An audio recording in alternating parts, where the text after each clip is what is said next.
dog. I'ma dive on the floor, go try to block every shot, and I'ma be physical with you the whole game. You know Stu gonna be physical with you. When you think of the Pistons, you think it's just hard work and just gritty basketball. That's just the identity you gotta have when you put on that jersey. I'm not your average breed of canine. Not a good dog, I'm bad boy for life. I set the tone, don't care about no tick. Let it be known, I get my respect. Come in the lane and see I don't bluff. If you retaliate, that's on ya. They talking pundits, I hear your shade. Talking that shop, you must want this way. Tryna tell ya, if the dog palm, mess around, find out, Tryna tell ya, if the dog palm, mess around, find out,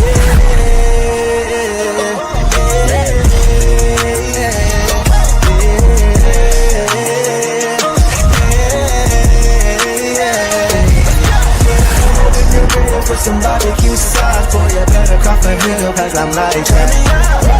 When you're real for some barbecue sauce, boy, you better cough a hill, cause I'm like that. Mess around, find out.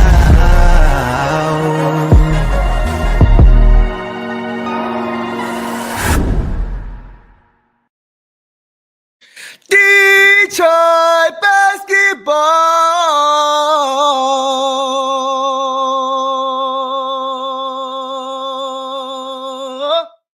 Yeah. Let's go, man. Let's go, man. Hold on. I got to do this right. Because this game right here, man. What a game. I gotta get right. All right. Okay. Now we talking. Y'all, what a game, man. I hope y'all watch this game tonight. Everybody who caught this game, man, you know exactly what it was like. You know exactly what it was about. Woo! Okay, so we are going to break this game all the way down, guys. But first of all, I want to shout out my Detroit Pistons, man. Man, I can't even do these. I can't even do it. I want to shout out my team right now, guys. What a game from our young guys tonight. Our young guys stepped up, man. New Yorkers, it's a lot of New Yorkers out there that's been talking a lot of smack, man, about this team, about how they're a better team. They're more talented. This game isn't going past 4 or 5. You know, we're going fishing, all these different things, as if all these games weren't close, as if we don't have 2 of our best players on this team playing. Stephen A. Smith talking about orange and blue skies. Nah, red and blue threads, Stephen A. Smith. Red and blue grit, Stephen A. Smith. I can't wait to see what you guys say tomorrow, bro. Man, Pistons, stay alive, man. Guys, this series just got really interesting. This series just got really interesting, and it is headed towards the place I have said it's going to go all along. We're not there yet, but we're going to get to that later as far as where this is going. But guys, I'm proud of this team, man. I am proud of this team. The way they showed up late. We know what's happened in previous games going into the fourth quarter, right? But for this team to step up and get it done when they needed to get it done individually and as a team, they got it done. All of them, everybody. So shout out to my guys, man. Shout out to our guys, our young guys who are growing up, and also our veterans who are continuing to show why they were brought here. So first and foremost, guys, I want to give a shout out to everybody who was here.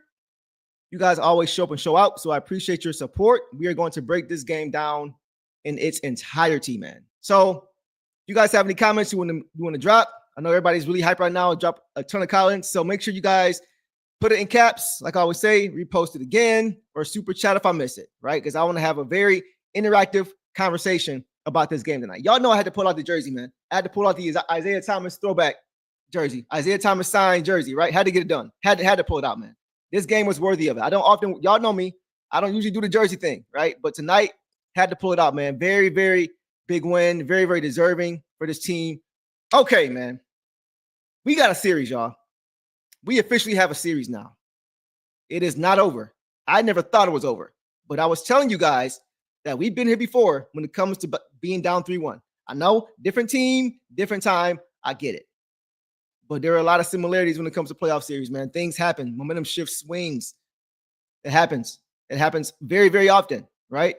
So we'll get to that later as well. But for starters, the Pistons, guys, tonight, our Detroit Pistons beat the New York Knicks on the road, 106-103, and they have now pushed this to a 6th game coming back home. Guys, doesn't it feel good to have another home game? It's got to feel good, right? I know many of us, many people didn't know if this was going to come back home. They didn't know if game 4 was going to be the last game we get until last year as far as home playoff games. We didn't know. A lot of us didn't know, right? Now we know for sure we have at least one more. At least one more, you know? And we have expended and used all of our home games for this series, right? We got to be happy with that. The Pistons, they got to the playoffs, right? That was a win, but they are showing and representing themselves very, very well right now, right? They're fighting tooth and nail, man. Tooth and nail. So shout out to you guys, man, who are all here in the chat. I see you. What's going on, Johnny? Johnny says, thank you, dudes, for representing our Detroit Pistons through thick and thin. Always, bro. It's been a tough season, man. Very, very long season, right? We started off 0-4 to start this season. So for us to be here right now, battling with a good New York team, you know, we cannot be anything but happy regardless of what happens the rest of the series, guys. But I think we are in for some more excitement, personally. And we'll get to that later. And there's some individual performances tonight, guys, that we are going to address. We are going to address. Eastside Meat said, respectfully, man, if you don't frame that damn jersey, man. Bro, I know. Listen, I got it hanging up. I have my own little space, like which I'm going to kind of probably transfer out here at some point once I get my setup how I really, really want it. But I got some things I'm going to have on my space behind me, and you guys are going to be able to see everything. We're going to have a good conversation about that. But get it back to this game, man. Yeah, you got a 6th game, guys. You have a 6th game. King says, cardiac series. Bro, King, why are you even on here? Guys, King, shout out to King. You guys know me and King do this together, usually for the playoffs, right? Double team it. You know, Stephen A. Smith and Shannon Sharp kind of style. But my man King, I don't know exactly where he's at right now, but he posted it and said that his wife went into labor and the baby was coming. So hopefully everything's going all right, bro. I'm going to give you a call after this and we can talk. But shout out to you for still being here. This is how you know he's a real fan. He's supposed to be witnessing his child come in and help his wife, and he over here with us talking about this game. Bro, if you don't go be with her and bring that life into this world, man. But shout out to you, bro. As always, man. Appreciate you, love you. All right. Dominique, bro, showing love as always. I know I see you tonight, man. I knew you had some stuff to say. What you got to say to me, Dominique? I appreciate you as always, brother. Dominique says, rough night for Cade, but made up for it with 13 in the 4th. When Darren called Brunson a flop MF. I saw that too. I was trying to grab that clip, but I couldn't get it in time to get out here in time. Had me stressed out, but good dub. But Asar contributing on offense where he struggled. Let JB keep him in the 4th. That's a great point, Dominique. But I'm going to say this. First, we're going to get to Cade. But yeah, 100%. Cade played well, guys. Despite the lack of a 30-point game and, you know, taking a ton of shots, he let the game we'll get to that, but he let the game really come to him and he didn't really force anything. This was a very low-scoring game. So it wasn't like it was 130 to 125 and he only had 20 points. We were barely in the hundreds. So we'll get to that later, but I agree. He definitely played well tonight, bro, especially in that 4th quarter. Did his thing, man. And the last thing you mentioned, too, as far as with Asar, we're going to get to Asar, guys, in depth, because this was by far his best game. By far. Not even close. And I could tell early on that the way they were deploying him on both sides of the ball, that it probably was going to be. And that's kudos to coach. So, Dominique, as always, I appreciate your support, bro. We got us another game, man. And I think we got us 2 more. We're going to get to that. I'm not trying to give it away, but we'll get to that later. All right. So, guys, let's go ahead and get to some more nuts and bolts of this game. Everything King says, spanking babies and Knicks. Bro, go get out of here, bro. You probably can't help yourself right now. All right. Initial thoughts. First things first, guys. Even though the Pistons won this game, I was hoping it was going to be extended because this is good basketball. This is good basketball. This is playoff basketball right now. This is what Detroit, especially Detroit Pistons, all teams in the playoffs step their defense up in the playoffs, right? Because they understand it's about possessions and making sure that you're not turning the ball over and playing good defense, right? It's what it's all about, and getting good shots. That's why you don't see as many highlight plays in the playoffs. You don't see as many ESPN top 10 plays in the playoffs. You see guys making safer passes, taking better shots, not trying to hot dog. This is about possessions. This is about making sure that you are efficient offensively, and defensively, you're trying to force them into being inefficient, right? And turn them over. So in tonight's game, we didn't see a lot of highlight plays, did we? We saw a lot of very tactical basketball, right? Very schematic basketball, detail-oriented basketball, possession basketball, a game that really slowed down. If it wasn't an easy fast break possession, you saw very much structured offense, and structured defense. And you saw a lot. Sometimes you see the same offensive plays and same defensive recoveries and same defensive reactions. It's playoff basketball. That's why they always say, you know what the other team is going to do. It's all about who can execute better. We're at that point now in the series where you know what the other team wants to do, but who can execute the game plan better, who can play better defense without fouling, who can get better offensive possessions, who can knock down more shots. It's all about, that's playoff basketball. That's what it's all about. And that's what we're witnessing right now. And it's great to see that. I love watching this kind of basketball. It's fun because it really just comes down to who can execute better, who wants a little bit more. They all want it right now, right?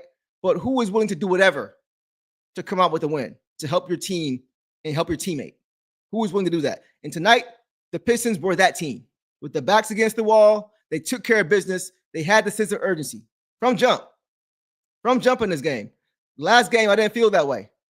I felt like they played hard, but the Knicks had a different level of urgency about them. And tonight, that was not the case. That was not the case, right?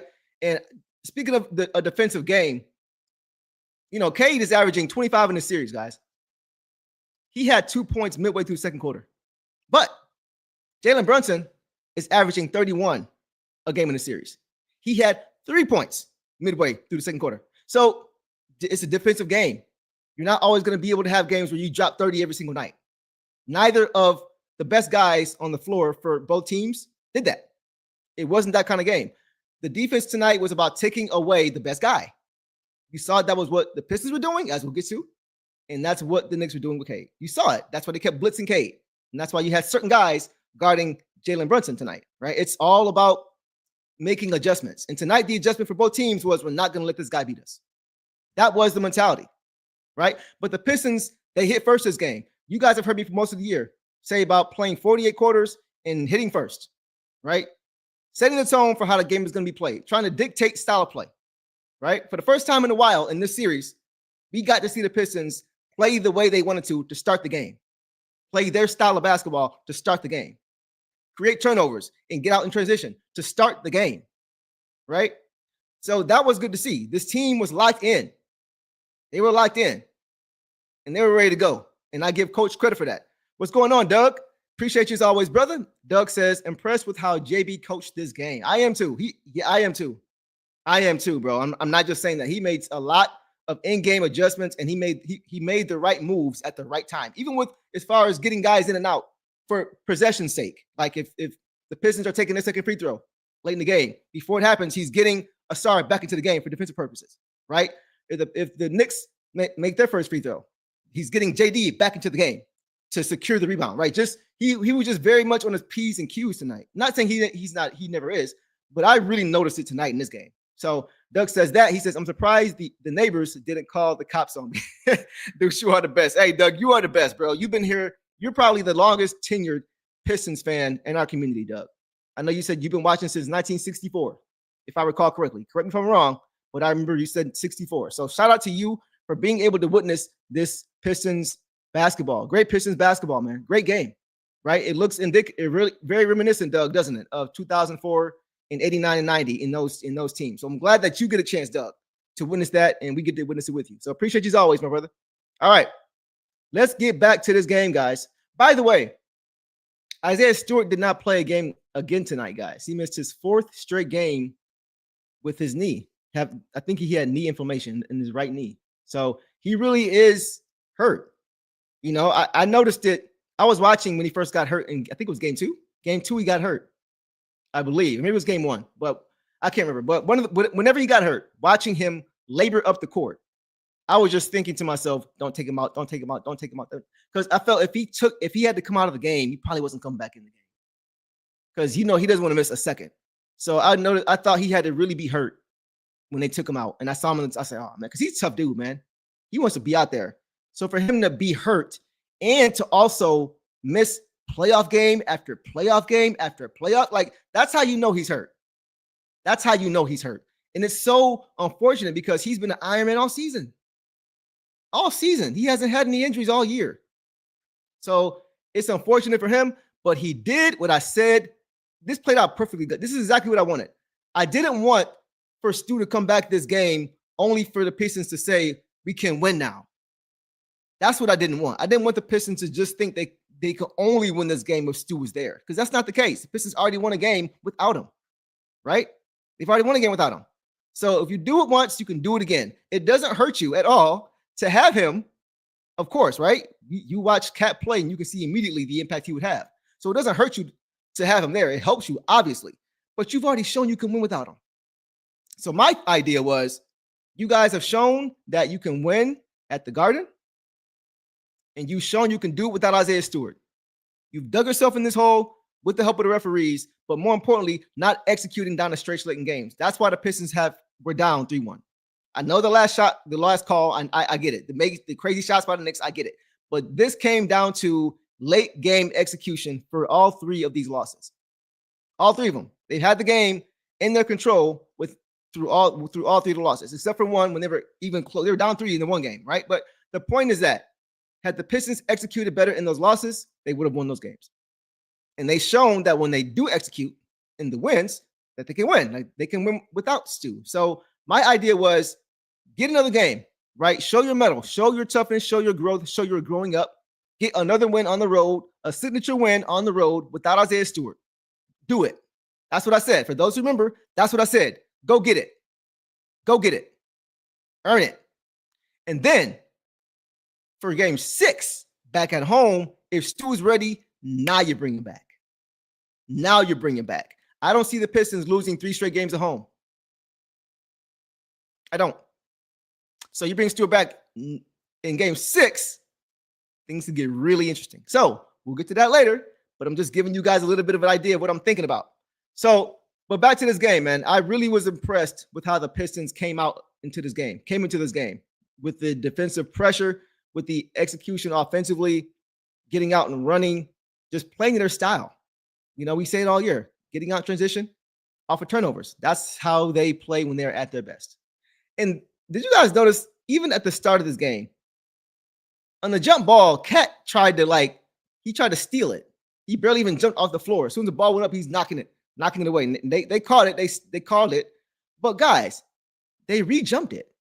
When was the last time you guys saw a player try to steal a tap on the jump ball and they re-jump it? No, usually side out for the other team. But they said we're going to re-jump. Some of the calls in this game are very weird. Very Garden-esque. I'll just put it that way. Very Garden-esque, man. It was a lot of such stuff going on, man. Crazy. Devin Wright. I've never seen that before. I'm like, we're getting this. We're starting the game off like this. Refs, that's how we doing it. We can't even get a tick second off the clock before you start taking control of the game. Come on, man. What are we doing? What are we doing? We starting the game like that? I don't know, man. That was just very, very weird to me. I had never seen that before. I thought that was just so strange. I thought it was just me. Okay, so you guys saying this makes me feel better. I'm like, am I the only one who's seen this? What in the world is going on? was wild, man. But that was just a little thing. But it was just an insult to injury kind of thing. Like, come on, refs. What are we doing, bro? Come on. Stop. All right. And I know there were some calls on both sides, but that's just how I felt going into the game, Knicks fans. I know. But going into the game, I felt like, come on, man. What are we doing? All right. So with that, guys, we are going to go ahead and get into the individuals. We're going to get into the box score a little bit. Going to get into some individuals and look at what our guys did and look at a little bit what the Knicks guys did. So first thing first, with the Knicks, guys, this is actually worrisome for me. The Knicks had 6 guys score in double figures. That's not good. Mitchell Robinson had 13 points. That's not good. Mitchell Robinson should never get an N1. Never. But that's what happens when Jalen Brunson's able to get by your guy and JD or the big has to come and help and you don't get help from the helper. We're going to get to that. But guys, Mitchell Robinson having 13 points, the Pistons did not help the helper well tonight. JD was not, his backside was not covered when he was going to help the guard try to contest on Jalen Brunson's shot. Often. It kept happening.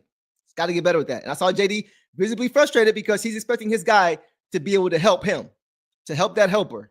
So they got to work on that. But Mitchell Robinson had 13 points, crazy on 5 for 8 shooting, which is crazy. He shot 3-7 from the line. That's no surprise there. But he did have 11 boards. So he had a probably his best game of the series. But the whole starting 5 guys scored in double figures. Bridges had 17, OG had 19, Cat had 17, Brunson had 16, and Hart had 15. So the key there, though, will balance that out is Brunson and Cat not going crazy. That's what balance that out. So I don't know if that's a recipe, though, because it makes it hard to defend them as a team when it's coming from different directions, right? We saw the last 2 games back, we saw 4 New York Knicks starters score 20 plus, and that's you're not going to win that way. I think Bridges, Anunoby, Cat, and Brunson all had 20 plus, and Hart had like 9 assists and 8 boards, something crazy. So they all put tonight. If you're holding Brunson to 16 and Cat to 17, and nobody else gets 20, okay, all right, it's not ideal. But with Robinson getting 13, it's not ideal. But you're not going to hold Brunson to 16 and Cat 17 the rest of the way. So in my opinion, you got to find a way to just make sure that you're cutting off everybody else's water. That's just my take. And maybe it's just a game-to-game strategy. Maybe that was just a strategy for this game, right? And going to the next game. So we understand it's a game of chess. But that's pretty much what I saw on the Knicks side, right? So let's start with the individuals for the Pistons. Cade Cunningham, guys, tonight had 24 points, 8 boards, 8 assists, 2 steals, 1 block, 5 turnovers, 4 fouls, on 6 for 17 shooting, 1 of 4 from 3, 11 from 12 from the free throw line, in 37 minutes. So, guys, this was a tough game all around. All around. The Pistons as a whole shot 42%, and the Knicks shot 43%. The Pistons shot 27% from 3. So this was a tough shooting game for the entire team. And K was among them. 6-17, he struggled, man. He struggled to really get going offensively. But the thing with Cade is that I still think he had a really good floor game. He had a really good. We talked about how the Knicks were trying to take him away and we were trying to take Brunson away, right? But he made some big shots, man. Cade Cunningham made some big shots, bro, when we needed them. Man. He just made some big plays overall. He came through huge in the clutch, guys. Clutch Cade, man. Like, he did not have it going early, but we always talk about star players. What? When they're not getting it going early, what do? They find other ways to be effective, to impact. Like I always say, to impact the game, 8 assists, right? And 8 rebounds. Impacting the game, 2 blocks. Impacting the game, 1 steal. He had 5 turnovers. That's a lot. That's not good. But he was just trying to find ways to still be effective and impact the game when he didn't have it going or when they were trying to take him away like they were trying to do. And yes, Devin, he didn't force. He wasn't for. There was one play I saw out of the pick and roll with Kate, and he had Cat on him. And so many times I've seen him with just a little bit of space because the big is there, take the 3. Right? I've seen it so many times. And I felt like tonight he showed his maturity because he had JD rolling hard to the hoop, and he had Arsar in the corner ready to dart to the basket when JD caught it. And that's exactly what happened. Cade pump faked on the 3, looked like he wanted to take it, but he thought about it and saw JD rolling and had a better opportunity for a better shot at the rim, right? And so he made the right play. And tonight he was making the right plays. He had the 5 turnovers, yes, but in the clutch and when the Pistons needed it, he made the right plays, man. He made the right plays. He had a big 3 late in the fourth quarter. I think after Cat hit a deep one, right? He made a great pass to Asar out of a double team again late in the fourth quarter, out of the pick and roll. Found Asar for an easy layup. That was crazy. You guys saw that play lay down the stretch when everybody in the building thought K was taking that shot.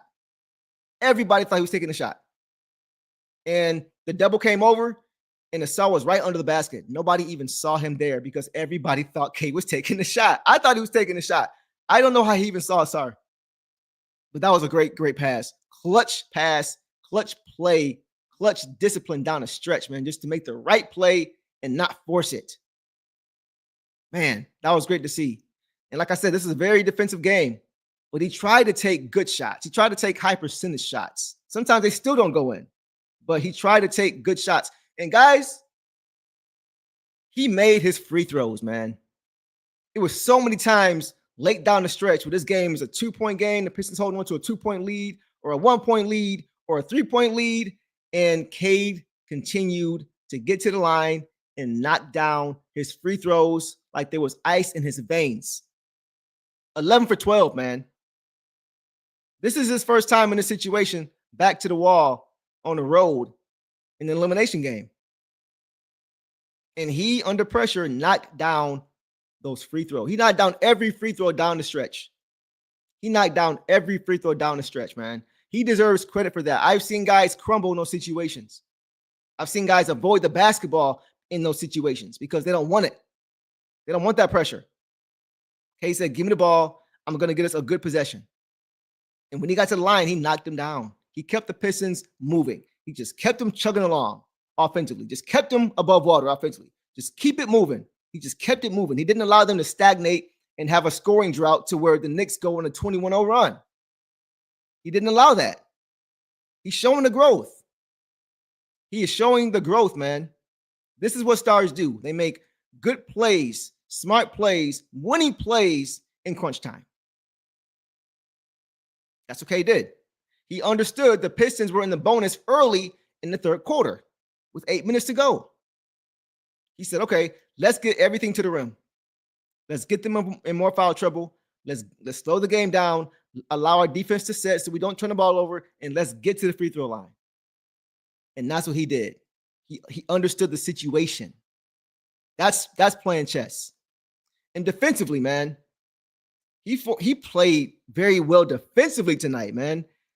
He forced OG Anunoby into some bad misses. Some bad misses, man. Terrible misses. He played great defense. Great defense, man. Two-way player.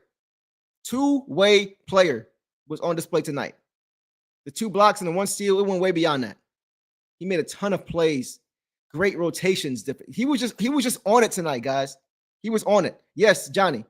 Okay, stayed on it to the tune of get down on it. Get down on it. All right. Yeah, Devon, they're kind of quiet tonight, man. Like, I will say this. There are some very respectable Knicks fans that I've talked to in the comments on Twitter. A lot of you guys get a Pistons credit, you know, and I get a Knicks credit too. But yeah, there's some very respectful Knicks fans, but a lot of y'all be trolling. A lot of y'all be front running, and y'all nowhere to be found right now. Nowhere to be found. Y'all scattering like roaches. I don't even see anybody in here really tonight. But that's beyond the point. But very important game, man. Let's get to another super chat from DG. What's going on, DG? We should have figured something out that they can't stop by now. The Duran Nassar connection is legit. Now they come back home hungry, not comfortable. Yes, DG. Yeah. See, this game at home now is still an elimination game, right? The first 2 games at home were not. And I think that's part of the difference. Being tied 1-1, stealing home court, doesn't mean you won a series. You still got to go home now and take care of business, right? And now that they've lost those 2 games at home and understand that they can lose easily at home because they've yet to do so in the playoffs as far as winning a game, now the sense of urgency, I believe, will be there. Now I think they'll treat this game with a different level of importance. And I think what we saw tonight is what we're going to see for the next at least game. And we'll go from there. So DG, I agree with you. Definitely going to be a fun time at LCA for anybody who is going. I probably will be going myself. All right. So guys, let's get back to this game. So Kate was great. Kate was great, man. Kate was great, especially down the stretch, man. Clutch Kate. I don't want to hear anybody saying anything about Cade as far as him not having a clutch gene or him not being the guy. None of it. None of it, man. Tonight he showed he's the guy.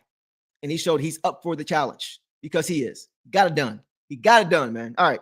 Let's move on, guys. Let's go to Jalen Duren. So JD tonight, guys, had 9 points, 14 boards, 6 assists. Wow. 2 blocks, 1 turnover, 4 fouls on 4 for 8 shooting in 33 minutes. Man. So JD, guys, I know there were some plays in this game where he could have been better, especially, let's get to that first. After what's happened the last few games, and we're not going to linger on this because this is pretty much a positive take on JD that I have, but we'll get the negative out the way. I saw in game 3, Pistons' first game here at OCA in the playoffs, right? When they stole the home court, Cat was coming up in transition and just like pulling up for a 3 every time, right? He was just hanging back, just taking 3. Like it just kept happening. And JD was not getting up on him. He was not getting up on him, and Cat was knocking him down. I don't think JD really understood the range that Cat has because he does have range. He's a lot of it. He can shoot it. He can shoot it from distance. He showed that. He showed that in multiple games. But from that game forward, I said to myself, we got to get up on him. We got to get up on him. And even last game, JD was better last game. Cat just made some tough shots, right? But tonight, there were a few times when, especially in the fourth quarter, where he just had too much room. And I know it's 35 feet, JD. I know it's 35 feet away, but he's shown already that he can do it. And I know you don't want him to go by you, but you got to get up a little bit closer. You got to get it up in more of his airspace because you know he wants to shoot the ball. He'd rather shoot from out there than pump fake, put the ball on the floor, and absorb contact. Right? So you just got to get up on him a little bit more. So that way, even if you let him go by you, rely on your help and rotate to whoever's helping your guy. Right? That's what you got to do. Right? So aside from that, though, I have to give him a lot of credit because I thought JD played very, very well in this game. His rebounding prowess was on full display. Again, he held the Knicks to one shot. They didn't have a lot of offensive rebounds tonight. It was a one and done for most of the night when he was in the game. And his effort, once again, all series has been there. Just if he can't get the rebound, he's tapping it out. If he can't get the rebound, he's drawing a foul and it's right here, side out. Like he's just doing whatever he can to dominate that paint. And he's getting better with understanding when to jump, when to stay home, when to help, when not to. And also, because he was in foul trouble early in this game from ticky-tack calls, one of those foul calls was terrible because the shot, he got an offensive board and it touched every part of the rim when he put the shot up and didn't go in. And he tried to pursue it and he got caught for a foul. So he was in foul trouble early in this game, but late in this game, he showed discipline and he showed time and awareness because Josh Hart on a breakaway with JD and only JD back was trying to draw another foul on him. I think that would have been his fourth early in the third quarter or fifth early in the fourth quarter, one of those two. But JD did not allow himself to get called for the foul. He contested, backpedaled, and didn't create contact and let him go. So even with that, even off a score, I was happy. I'm like, okay, JD's showing, okay, I got to be on the court. My team needs me to be on the court so we can prevent these extra opportunities that the Knicks keep getting. And he stayed down and he didn't draw the foul. So we're seeing little by little these guys growing on the fly. But you're seeing the improvements. It's not going to happen right away. He still made some mistakes. But overall, he's just showing that he's more locked into the game plan. And that's what I love to see from him, man. And his passing, his vision. Like I noticed his vision in summer league. When he made a ridiculous pass to, I believe it was Jaden Ivey, because they got drafted at the same time on the same summer league team. Nice bounce pass for a Jaden Ivey cut for a dunk. I saw it then, right out of the mid post, and it's like, wow, didn't know he had that. So he's always had it, but it's been on display the second half of the season in the playoffs. When he's not dribbling, like when he's stationary and he's just quarterbacking from the paint, from the top, like that's what I like to see from him because he can make that pass. He can see the pass. I just would rather him do that instead of trying to dribble and make those passes. And tonight he made most of those stationary because he was catching the ball out of the pick and roll. And at that point, you have a numbers advantage. You got two guys behind you, right? So now it's 4-on-3. And more times than not, he made the right play out of it. He caught Asar backdoor multiple times. That seems to be one of their go-to plays out of the pick and roll. The double comes, Kate likes to slip it or lob it over to JD. JD catches it, and he sees Asar darting to the hoop. We see it all the time. It's one of their bread and butters. I like it. It's great. It's great. It's one of the plays they can rely on, right? So I like to see that, but also with JD, not giving up on plays, right? There was one play where he missed a lob dunk, right? And he stayed after it. He missed it. He didn't drop his shoulders. He stayed after it and came up with a loose ball and then made a nice pass to a darting, cutting Tobias Harris for a lefty finish. Like, just staying with it, man. That's what I love to see. These guys are just staying with it. They're not giving up anything. And on that fourth quarter, he took a spill, man. It looked like he may have been done for the night. A couple guys looked like they may have been done for the night, but stayed in the game. But he took a bad fall, man. Going up for another lob. in the fourth quarter and got undercut. And he made the shot. He focused. He probably knew he was going to take a hard fall, but he kept his eyes on the prize, man. He said, I'm going to get this finish and deal with this fall.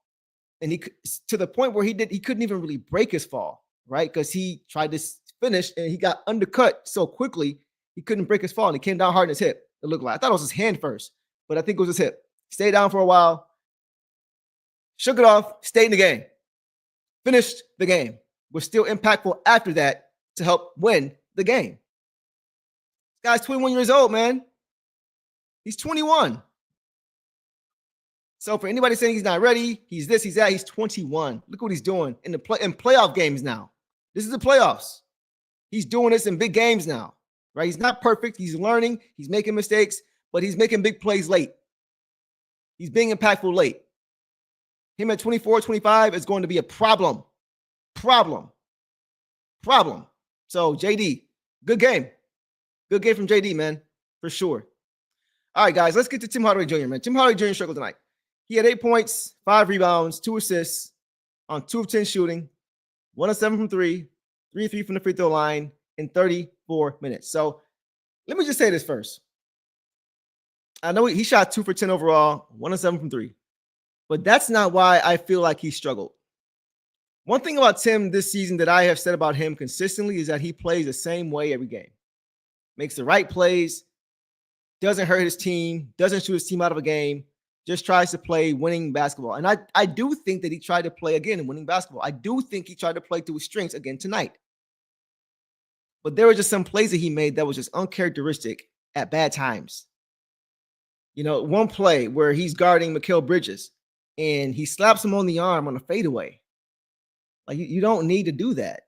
You know, like I rarely see him do things like that. He doesn't usually do that. He usually is just hands up.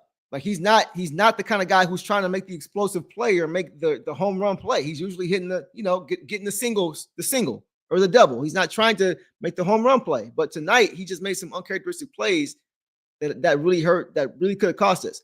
And we talked earlier about helping the helper, right? When Brunson gets by Beasley, then you see JD has to come over to contest the shot. Who's got JD's back? If JD's helping Malik, who's helping JD? Who's making sure nobody is coming in for that dunk or for that offensive rebound? And tonight, Tim just seemed like he was distracted because a few times I saw that happen where as soon as JD is going up for the shot, as soon as JD is pursuing the shot, Tim needs to find JD's guy and try his best to box him out. You can't allow that guy to get in front of you because there's no way you're going to be able to stop him now. He's already bigger than you. If he gets in front of you, you'll have a chance. You're going to foul him. Even if you're in front of him, because he's that much bigger than you at times, he still may be to go over the top and get the ball, but you got to at least give the effort. And tonight it was a few times when Tim was just late.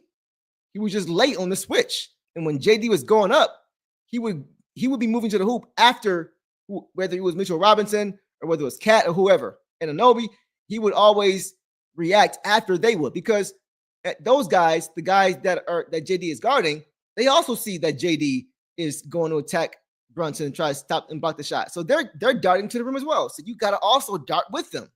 You have to realize what's going on. I know Tim knows this, but it's just weird to see him not do that tonight. And I don't know why, because he's usually on his P's and Q's when it comes to the fundamentals of the game. That's what makes him so good. He's a good team player. But tonight, he made some plays where he just wasn't really there. So I don't know. Hopefully, he just had a bad game. Maybe he has something on his mind. I don't know. That's not my business. But what I saw on the court needs to be fixed. That's what I know. So I'm sure next game he'll bounce back. It's not even the shooting for me. I'm sure he'll have a better shooting game next game. He's not going to go 20% next game. He'll be fine. It's just the details. I need a lot back in on the details and be that guy, that glue guy that he's been for us all year. So overall, it wasn't a great game from Tim, but we won anyway, so we move on. All right, so let's get to Tobias Harris, guys. Tobias Harris had 17 points, 8 rebounds, 2 assists, 2 steals, 4 blocks, 6 of 13 from the field, 3 of 5 from 3, 2 of 2 from the free throw line. Need I go on? Oh yeah, 43 minutes. Guys, Tobias Harris, man, this dude was great on both sides of the ball. Maybe even better defensively than offensively. And offensively, he was efficient again. But tonight, guys, what I saw from him, man, and what I've seen from him, just the tenacity that he's now playing with, I've never seen it from him before. I've never seen him try this hard and play this hard defensively for any team that he's ever played for. Any team, the Magic, the Bucks, the Clippers, the Pistons the first time, the Sixers. I've never seen this. He's given up at least 50 pounds to Cat in a few inches. And he fought that man tooth and nail. He made him work for everything. He even got called for a foul when Cat put his elbow in his head. Okay. But he was just great on both ends, man. It was very, very admirable. Very, very just nice to see the effort on both sides of the ball. He had a chase down block and did the still finger wave. He had a one late in the game. He had a one-on-one possession, defensive possession with Cat in the fourth quarter. Just man up, just man on man, clear out, man on man. Cat said, I got a mismatch. Let me go get a bucket. Tobias forced him into a tough fadeaway and blocked his shot. Anybody still think Tobias doesn't deserve that contract? The way he's playing right now, man, he may be outplaying his contract for the things he's giving on and off the court, and right, especially on the court right now. The fight that he's playing with while still being efficient and smart on the offensive end. He shot 50% damn near tonight. 2 of 4 from 3, or 3 of 5 from 3. 2 of 2 from the free throw line. 40, and he did it in 43 minutes, guys. 4 blocks, 2 steals. Tobias Harris? Yeah. This year. Man, very, very impressive game, man. Like, yeah, you can't ask for more from Tobias Harris, man. You know, it seemed like tonight the Pistons were focused on attacking Cat, attacking his defense. And the same way that Cat was trying to take advantage of his size, the Pistons were trying to take advantage of Tobias's quickness when it came to Cat guarding him. In the mid-range, one-on-one ISO, Cat can't guard him. Right? And I say this in all non-seriousness. I think I need JD to inadvertently love tap up Tobias across the face the rest of the series, like he did tonight. If you didn't see it tonight, Cat took a wicked shot from JD inadvertently. JD didn't even see him. Elbow arm came down across his face, knocked him to the floor, was down for a minute. That was the other guy who I thought might be out for the rest of the game because it looked like he could have had. He looked dazed at first. He was down on the floor for a while, and he's not a flopper like some guys are. He doesn't flop. If he's down, he's in pain, right? That's just Tobias. He's not going to play that game. So he responded to that, red eye and all, looked like he got pink eye, with 7 straight points in the next minute and a half. That's the icing on the cake for Tobias Harris. He did everything that you could ask from him tonight in this game. Could not be any prouder of Tobias Harris, man. Great game. Great game, man. Love to see it. All right.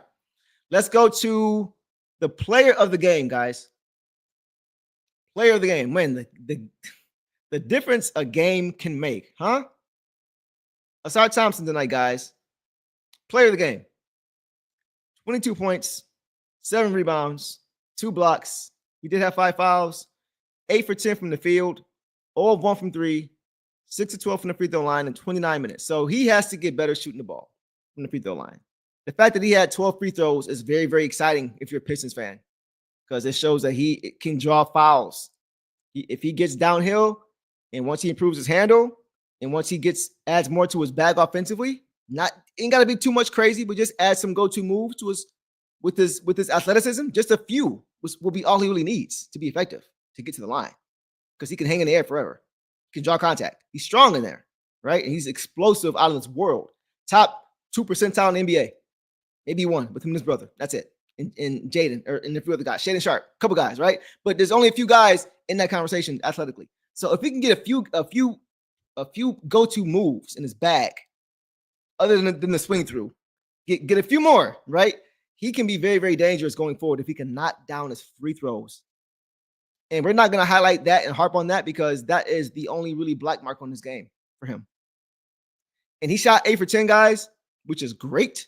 Most of those were on him darting to the basket and JD or Kate finding him, like we talked about already. But it's not even the scoring, guys, for me, that makes Ausar Thompson the player of this game. It's not the scoring. It's not even the efficiency with which he scored. For me, guys, it's his defense on Jalen Brunson, man. His defense tonight on Jalen Brunson was the reason the Pistons won this game. It was the reason that they won this game. I don't think there's any doubt about it. And in both halves, the complete game. This is one of those games where when Brunson came into the game, Ausar came into the game. The same way when Kate came into the game, and Anunoby came into the game. This is one of those games where this was Ausar's assignment whenever he was in the game. There were a few minutes in there when he wasn't able to go. Maybe he was gassed, and Jalen Brunson was still in there, right? And we saw, other guys trying to guard him, and they really hurt. And we'll get to that, right? So with Ausar, he was elite defensively. Elite. And it wasn't just his on-ball defense on Brunson. It was his ball denial on Jalen Brunson, not allowing Brunson to get the ball, but also being physical enough, but not too much to get the foul called. He did a great job tonight of playing defense without fouling. No more backcourt fouls, 90 feet away, trying to body him up, no more of that. No, that's done away with now. But what he's doing now, as far as just preventing Brunson from getting the basketball, because he's strong and he's long, right? That's what makes it hard for Brunson to get any airspace to even get the ball. And he did an amazing, amazing job of that, because if Brunson's more likely to get called to get one of his flops to go his way if the ball is in his hands. He's less likely to get it if he's trying to go get the ball. He'll still get it, but if he has the ball, he can really get to what he likes to get to a lot easier and make it look a lot more obvious if he has the ball in his hands as he's making a move to the rim as opposed to trying to make a move to the ball. It's different. It's different. So the ball denial on Brunson, like that, and you saw when Ausar was not in the game, for the few minutes Ausar was not in the game and Brunson was still in there, you saw Ausar's defense was noticeably visible. Noticeably. As soon as he would sit down, they would hunt out whoever was guarding Brunson. And most of the time, I love him, but it was Bees. And Bees tries on defense, guys. We know that, right? But he's not equipped to guard a Jalen Brunson. Most people aren't, and he's not either, right? But you saw it. You saw it. The first play that I saw, because I was paying very close attention, I was watching to see if they were going to have Ausar on Brunson the entire game. I was watching for that, and I saw they didn't, and I was disappointed because I wanted to see that because I thought that would help the Pistons. But Brunson stayed in the game when Ausar would check out, and Malik Beasley would come in and have to guard him. And my eyes were on that matchup. First play with Beasley on Brunson. Brunson easily gets by him, and he gets the ball right. He goes right by him, and he finds Josh Hart for open three. First play. Right. And I'm just like, man, I don't think Josh Hart had a three before that because Josh Hart wasn't open enough to get a three before that because there was no double team coming to Brunson because Ausar was staying in front of Jalen Brunson. So you saw right away the importance of having Ausar on the floor. It did help that Ausar was a plus offensively. He was at least a threat offensively. He wasn't turning the ball over. But once again, Ausar turns the ball over when he has the ball in his hands. The less time between him catching the ball and finishing, the better.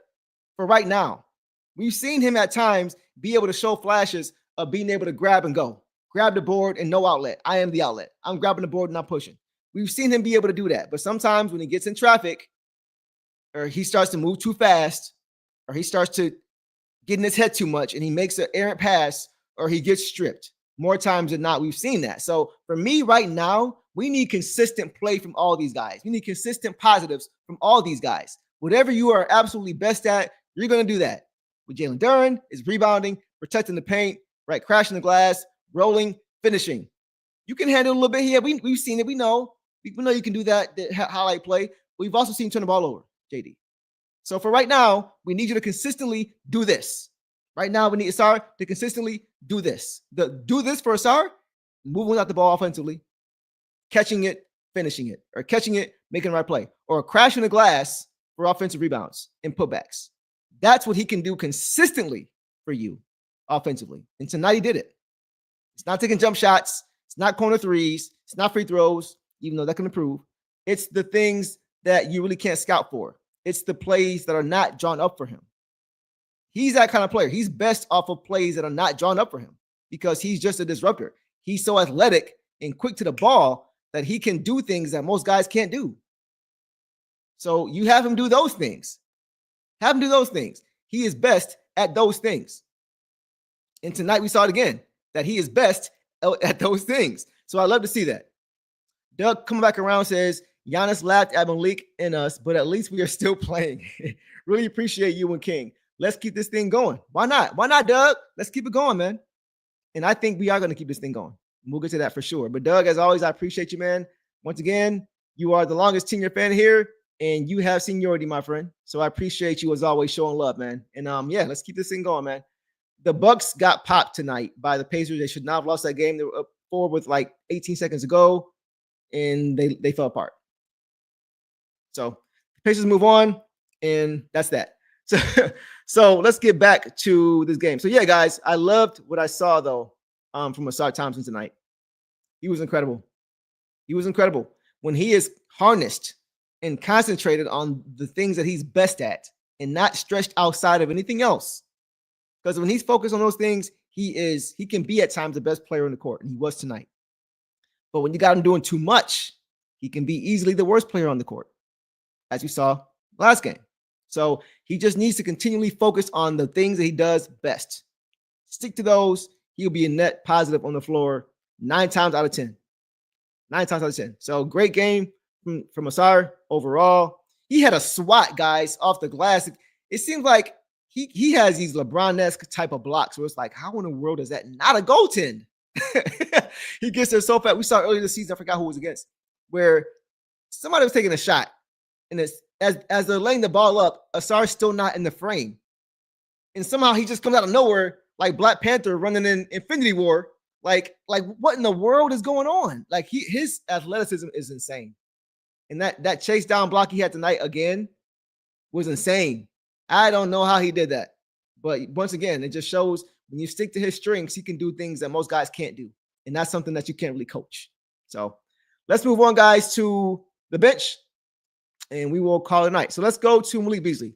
Tonight, guys, Beasley got somewhat back on track. We saw at the end of the last game, he really started to find his groove a little bit. But he wasn't great tonight, but he was better. He was better.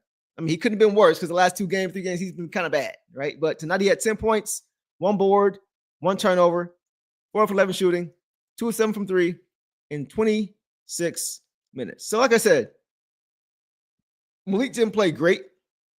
He played better. He played better. There was one play in the fourth quarter. I was like, Malik, what are you doing, bro? It was a 2-on-2 fast break, I guess you could call it. And he tries to go one-on-one with, I think it was Bridges, and he just throws the ball almost over the backboard. I'm like, bro, I'm screaming at the screen. No. Pull it out. And he just keeps going. Bad shot. We don't need stuff like that. That's not the only thing he did tonight because he did do some positive things, but stuff like that you can't really do. I mean, you can't really make plays like that. But I did like to see that he was kind of getting back into his groove shooting the basketball. It looked like he made his first few and then kind of went cold. I thought he was in for a big night. I thought he was in for a huge night. I think he made the first 2 and that was it as far as threes. So, like I said, he's getting better, right? 4 for 11 overall still isn't good, but at least now he's making the Knicks think twice. He's hitting those shots now. He's making them think twice about how they're going to defend him going into game 6 at home. And I think game 6 is going to be the Malik Beasley game. I think it's going to be the Beasley game. I think we're going to see a ton of shimmies, and he's going to go off. I kind of have that feel. That's kind of where I see it's going because of who might be coming back. We'll see as far as big men. All right, let's go to Schroeder. Tonight he had 14 points, guys, 3 assists, 1 steal, 2 turnovers on 6 for 13 shooting, 1 of 4 from 3, 1 of 2 from the free throw line. So, guys, tonight for me, Schroeder, one word, experience. Experience. I think his experience factor tonight was huge, guys. Huge.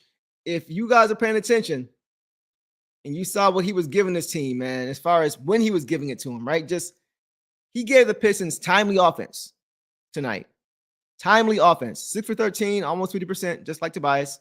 But it was when he made those shots, right? Late in the first quarter, when the Knicks were gaining momentum, and it culminated with an offensive rebound for a cat 3. I think it was actually the third quarter when this happened. But third quarter, Cat hit a big 3, and you could feel the momentum just kind of shifting, right? And Shorter was like, nah, I'm shutting that down. He comes down, hits the 3, and goes on his own personal 5-0 run to stem the tide, to stop the momentum in its tracks that the Knicks were trying to gain. You could feel the Knicks trying to get there, and the Knicks, and the crowd was kind of picking up, and you could just feel the momentum just kind of shifting. And he took that moment to say, no, nope. He had his own run, quieted the crowd, and we were back at even level. That was huge. In the third quarter, there was a play too where he turned it over, right? And I'm like, come on, Dennis, you can't turn the ball over right now. Possessions. He turns it over, allows them to get out in transition, and what looked like to be a lob dunk turned into a Dennis Schroeder steal. He saw the lob coming. He saw it in his peripheral. He saw it was a 2-on-1. He saw it. He saw the pass was going to be coming, and he jumped the pass. And as the pass was being made, he was already getting up in the air, and he caught the lob on its way up and got a turnover. Big play. Big play, man, because defensive, offensive plays are huge momentum shifters, especially when they're 3-pointers or when they're dunks. And he said no.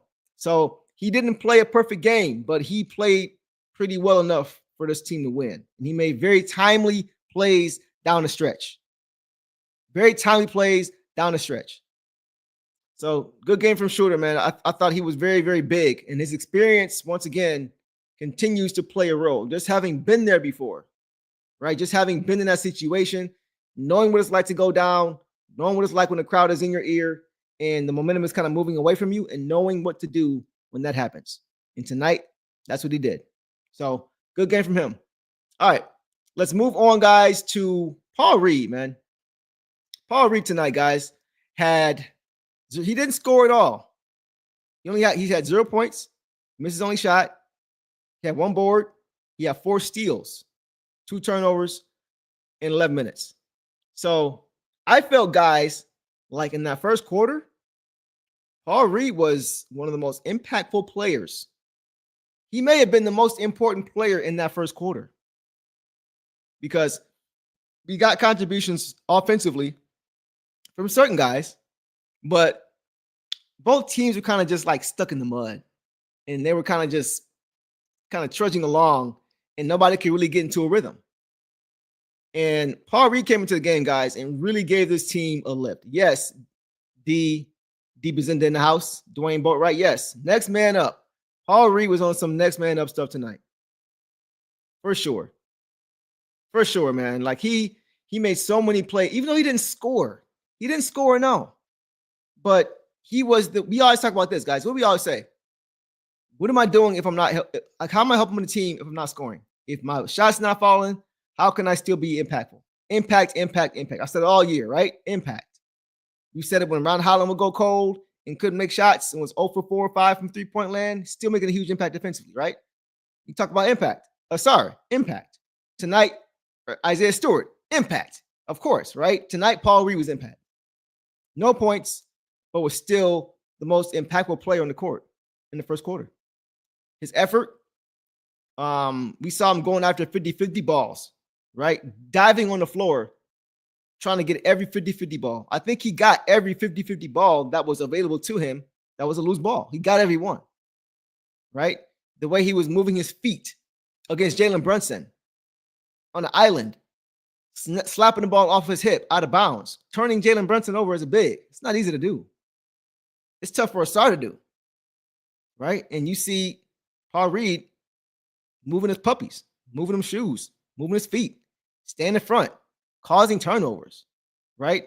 Getting a steal after the Knicks secure the rebound. They get the rebound, he gets a steal, takes it away, gets an easy bucket, right? Like just effort plays. That's his role for this team. It's not really offensively. It's more so being just being a pest defensively and just giving up your body, doing whatever it takes on the defensive end to make winning plays for your team. right? And that's what he did. Chess Ready says Reed needs to be on Cat other than Stewart. I think Reed does have better foot speed than JD. In that aspect of it, he guards him better. He's not quite as big as JD, right? JD's the biggest guy on our team. He's not quite as big and tall, but he can definitely be a pest, and he can definitely move his feet and stay in front. So I give him a lot of credit because with Stu being out these 4 games, it has given him a chance to kind of get into a rhythm because he knows he's getting playing time, right? So he doesn't have to worry about getting pulled as soon as he comes to the game, makes a mistake. He's not looking at the bench. Am I getting taken out? I messed up. No, you're playing, bro. We need you. We need bodies. You're playing tonight. So it's nice that he's had an opportunity to be able to get into a rhythm, right? And be able to just make plays, play his game, play his role. He's also a guy who seems to understand what his role is, right? He understands it because he's been playing the same way. He's not looking to take jump shots and post guys. No, he's focused on the defensive end. And if he's able to clean up on the offensive end, he's doing that. But he played to his role. He was a star in his role. And just the effort that he gives is contagious. It makes everybody else want to do the same things. So he was a big part in this game. He was very, very important. He didn't score 1 point, but the impact he made. 4 steals. That's 4 possessions he gave us extra. Possessions. We always say the defensive possessions or defense in the playoffs is important. Possessions in the playoffs are important. He gave us 4 extra ones. That's big. That's very, very big. So I got to give him credit for what he did. Good signing, Devin. Exactly. That was a good signing. That was definitely a good signing this offseason. We needed it. All right. So, guys, we are going to conclude it there. It's been a great stream. We are going to move ahead to next game. The Pistons are now only 2 games away from advancing. They are down 3-2 to the Knicks in the series, but they get a big win on the road tonight. And they did exactly what I hoped they would do. They would get a big win and be able to put the pressure now back on the Knicks. So here's, guys, this is kind of what I said. So from jump, for those who remember, I said the Pistons were going to win this series in 7 games because, and you guys can go check, I'm not making this up, I said experience was going to play a factor in this series. And we have seen through the first 4 games, experience has played a factor. I say that because the Pistons have had a chance to win every single one of these games. They've been going into the fourth quarter, 3 of the 4 games, or 4 of the 5 games. Sorry. They've been up. They've had a lead, right? So in late game situations and fourth quarters, when you haven't been there before, playing against a team that has, that favors the team that's experienced. And the Pistons showed their inexperience, not effort, but their inexperience in the fourth quarter in their losses. They showed it. They've shown it. And that's why I thought this was going to go 7. I thought the Pistons were going to show their lack of experience, but the longer you go into the series, the more comfortable you can get. The same way we see Paul Reed getting more comfortable because he's getting more games with Stu out, right? We're seeing the whole team get more comfortable with playoff basketball. The further this series goes, the longer it favors the inexperienced team because they can gain that experience. They can learn. They're learning from every single game. They're taking data for every single game, wins and losses. They're understanding how to play, how to respond, how to win. This is the first time in the playoffs, but you see they're learning game to game. So this was the most important win of the series, the most important game of the series to the Pistons. Tonight's game, not because it was elimination only, but because of what's going to happen the next 2 games. I said last show, if the Pistons win this game tonight, I felt whoever won this game tonight, guys, was going to win the series. Obviously, if the Knicks win tonight, they win the series. But I felt if the Pistons win this game tonight, they're going to win a series. Now, that is hinged on if Isaiah Stewart comes back. I'm banking on him coming back at home next game. I don't know if he's going to, but I'm just kind of thinking he may, right? The Pistons got a big win on the road to give them life. They could have easily lost this game and that would have been it, but they have more life now. They got another shot now. So Stu's been out it'll be nearly a week, maybe even more than a week that he's been out. So if he's able to go at home, I don't think the Pistons are going to lose all 3 of their home games in the playoffs. And because they now know how easy it is to lose home court advantage in the playoffs, they lost both of their games. I think the sense of urgency is going to be different. I really do. And if Isaiah Stewart is back, they're not losing that game. I just don't see that happening. And if and when that happens, if it goes to game 7, it's a 1-game series. Anything can happen in one game, in game 7. And the pressure is going to be on the Knicks at home. If they don't win that series in game 7, it's going to look bad on them, giving up a 3-1 lead. All these things go into it. You allowed the Pistons to hang around. You should have beat them. You let Stu come back. Like, those things factor in. And that will be the case if that happens. I think in game 7, the Pistons, who have been road warriors all year, who for most of the season had a better road record than they did a home record, I think they go into MSG in game 7 and win that series. I think Cade ascends. That's what I see happening, guys. I think this is, I have maintained 7 games from the very beginning. I was hearing some guys say 5. I was hearing 6. I'm like, nah, bro, I don't see it. Go check. I've said this. I've maintained this the whole series. Before it even started, I said Pistons in 7. This is why. And I think we are on a collision course for a 7-game series right now. Right now. This is what I see. So we'll see. But if Isaiah Stewart is back for game 6, I think that we win game 6 at home. I definitely think so. I don't see us losing that game with him returning. So we'll see. So we'll watch it. We'll see what happens. We'll go from there. But I believe let's take a look at the schedule, because I think the next game is, when is the next game, guys? You guys help me out. When is the next game? Do they play Thursday? I believe it's Thursday. So if they play Thursday night, we'll check that out. While we're here, let's just check and see. I want to double check, see when the Pistons play next, because I also want to see what time the game starts. I know it's on May 1st, but let's see exactly. Okay, so guys, the game is Thursday. Yep, May 1st at 7:30, and that's going to be in New York. So we will be here ready to go at 10:15. But that is going to be, it's going to be at home. I said New York. I'm sorry. Game's going to be at home. I just talked about it, right? So we're going to have a game 6 at home, big game, and we're going to see how that plays out, man. But I'm really, really excited. Are you guys going to be in the building for that game? Let me know if you're going to be in the building for game 6, because I am probably going to be I'm probably going to be there, man. I'm probably going to be there. Hopefully they bring back the final countdown again. That'd be fire. But regardless, man, this has been a great season. Great season, man. But the pressure now is on the Knicks to put this away. That's all you're going to hear the next few days. You're going to hear the next few days. Don't let it go to 7. Don't let it go to 7. Anything can happen in game 7. You watch. I'm telling you now. You're going to hear it. You're going to see it on First Take. You're going to see it on First Things First. You're going to see it everywhere else. ESPN, everywhere. Don't let it go to game 7. Do not let it go to game 7. So that's going to be the mindset for the Knicks, and you can guarantee the Knicks are going to come out trying to win that game. But I think the Pistons at home are not going to lose 3 straight. And if Isaiah Stewart returns, not happening. Not happening. With our crowd, with our fans, I don't see it. So you guys let me know what you think, and we'll talk about this more later between now and Thursday. But like I said, it's been a great show. I appreciate all you guys, man. It's going to be interesting 2 days to see how it plays out. But like I said, I appreciate you guys' support. You guys always show love and show out. I hope everybody has a safe Tuesday night. And I will see you guys here post-game Thursday night after the Pistons hopefully get their 3rd win of the series and send the series back to New York at Madison Square Garden for a game 7. So with that, I appreciate you guys. Hope you have a great night. And y'all know the drill. Detroit versus everybody. Peace.